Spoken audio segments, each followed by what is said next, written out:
Hey everybody, this is John here from Mo City Reptiles, and today we are going over 3 reasons why you should not own a Burmese python. So while we're going through this list, I'm not saying that they are a bad pet snake or that you should never own them. I think, oh look at him, he's already climbing.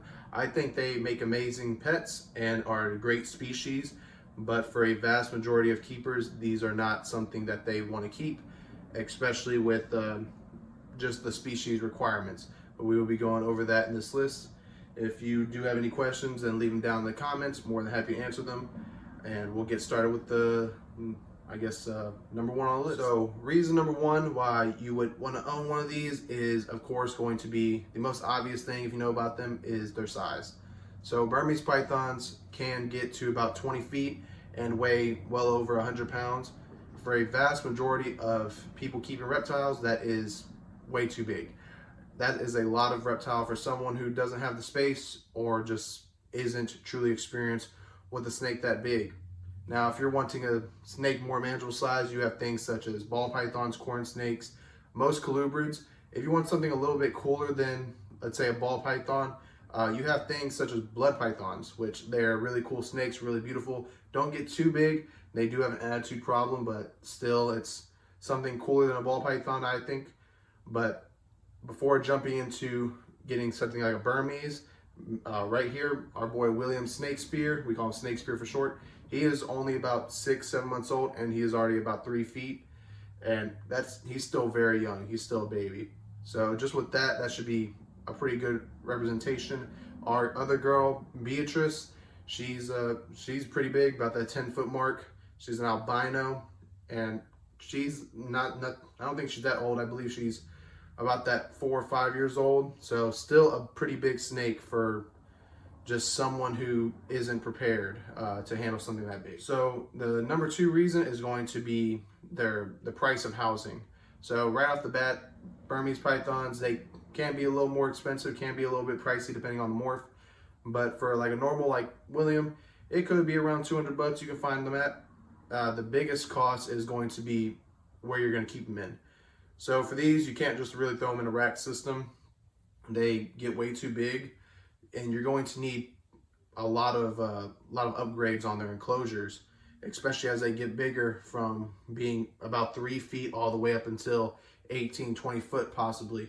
You're going to have to buy constant upgrades for them, always have equipment adequate for the way for them to thrive, such as branching, substrate, hides, water bowls.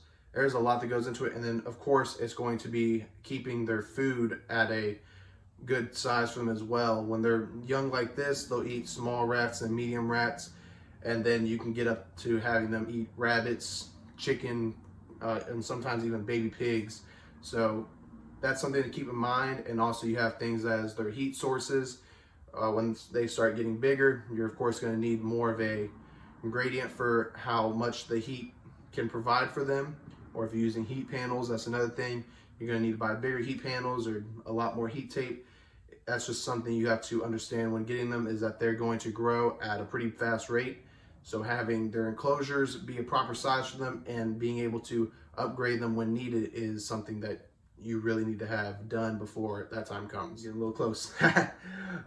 Number 3, and this is something that also plays into the size, and it's something we don't want this to happen, but it's going to be the relocation and rehoming of a Burmese python. A lot of people, when they start getting them to be about that 10-foot mark, it does become a little bit of a problem with housing, and a lot of people run into that problem of not being able to keep them anymore.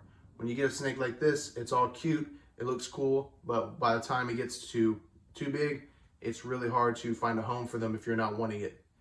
There's not a lot of people who will just take on a 10-foot plus snake right off the bat, maybe because they don't have the proper enclosure themselves, or you don't know things such as their attitude, or if there's any underlying health problems.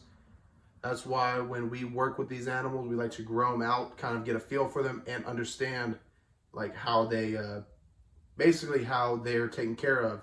Because when you have a big snake, it's a lot harder to handle and work with on a daily basis. But right there, that is a few reasons why I wouldn't recommend for a normal keeper just to go out and get a Burmese python. Now, if you have experience and are willing to take on the challenge, then by all means, do your research and go for it. These can make amazing pets, and they do really well in captivity, I find. You just have to provide them with adequate husbandry and just give them enough space to kind of be their own. One things we don't want is to restrict them from space or restrict them from things they need, necessities such as proper food, proper heat, or also hiding space, because that could cause some problems with having them in captivity. But if you did find this helpful, then please like and subscribe and comment down below what you think. If you have any questions or concerns, or if you own or have owned a Burmese python, leave your experiences down in the comments below. We'd love to hear about it. We're always learning and we're always understanding from other keepers and other educators how these animals react differently with other people.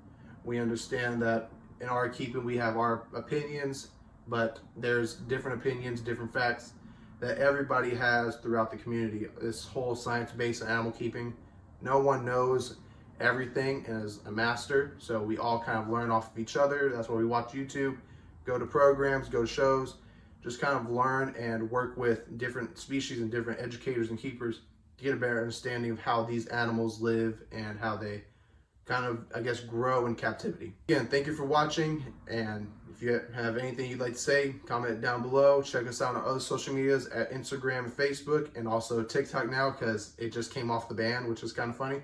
But yeah, check us out at Mo City Reptiles, and we'll catch you next time.